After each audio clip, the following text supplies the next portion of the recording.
जब उत्तरा भगवान श्री कृष्ण से विनती करती है तब भगवान श्री कृष्ण ने उसको सांत्वना दी और आगे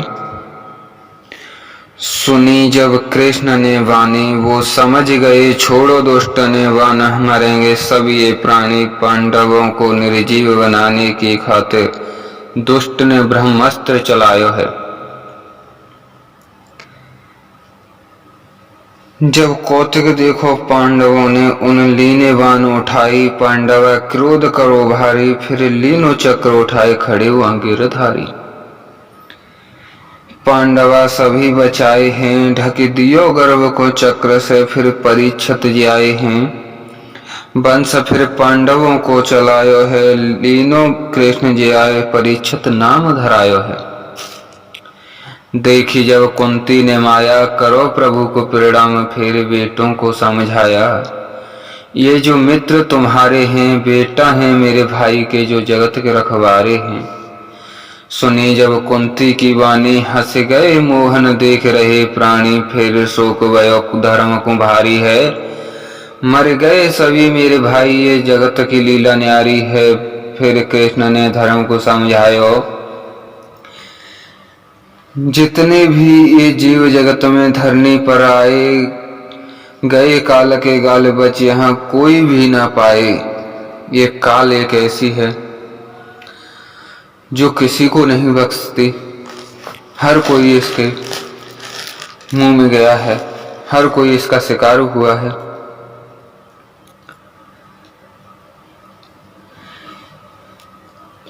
अमर न जन्मो कोई दुनिया में केवल नाम अमर रह जाए। फिर सब भीष्म के पास गए रोए रहे सभी भ्रात तब भीष्म ने वचन कहे। जब भीष्म के पास सभी पांडवा और भगवान श्री कृष्ण माता गांधारी और द्रौपदी सभी लोग जब भीष्म पितामह के पास पहुंचे हैं तो सभी रोने लगे। उनकी दशा को देख के हर कोई रोना शुरू हो जाता। वो तो उनके अपने थे क्योंकि सरसैया पर लेटे हुए थे ना ही अपनी प्रतिज्ञा से वो जटिल थे ना ही मर सकते थे ना ही जीवित थे। आधे में जब किसी के एक कांटा भी चुभता है तो कितना दर्द होता है लेकिन उनके तो बाणों के बाण छिदे हुए थे।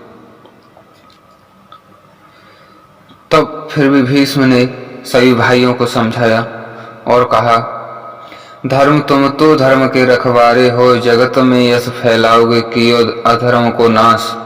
धर्म को तुम बचाए हैं फिर प्रभु को प्रणाम किए लीलाधर की लीला याद कर प्राण को त्याग दिए। पितामह भीष्म ने भगवान श्री कृष्ण की लीलाओं को याद करके अपने प्राणों को छोड़ दिया धर्म को समझाया। जितने भी धर्म होते हैं सभी बताए हैं सभी भाइयों को समझाया। भगवान की लीलाओं को याद करते हुए वो अपने स्वर्ग को चले गए। उसके बाद भगवान श्री कृष्ण ने द्वारका की यात्रा की द्वारिका गमन किए। द्वारे का स्वागत करो भारी देख रहे मनमोहन को सब ही नर नारी। जितने भी वहां द्वारका के लोग नर नारी थे सब के सब खड़े होकर उनको देखना शुरू हो गए। इधर जब विदुर यात्रा से वापस आए हैं तब उन्होंने धृतराष्ट्र को समझाया है करो क्या जीवित इस जग में बेटा सभी मरवाए। झूठो भोजन करो भीम को तुम्हें लाज नहीं आए। काल तुम्हारे सिर मड़राए न जाने कब ये खाए। अपनी भूख मिटाए तब ज्ञान भयो धृतराष्ट्र चले दिए वन को साथ में गांधारी। जब विदुर ने धृतराष्ट्र को समझाया तो उनके ज्ञान की आंखें खुल गईं और गांधारी के साथ वो वन को चल दिए। इधर जब सुबह राजा युधिष्ठिर जागे हैं तो उनको अपने ताऊ और न माता गांधारी कोई दिखाई न दिया।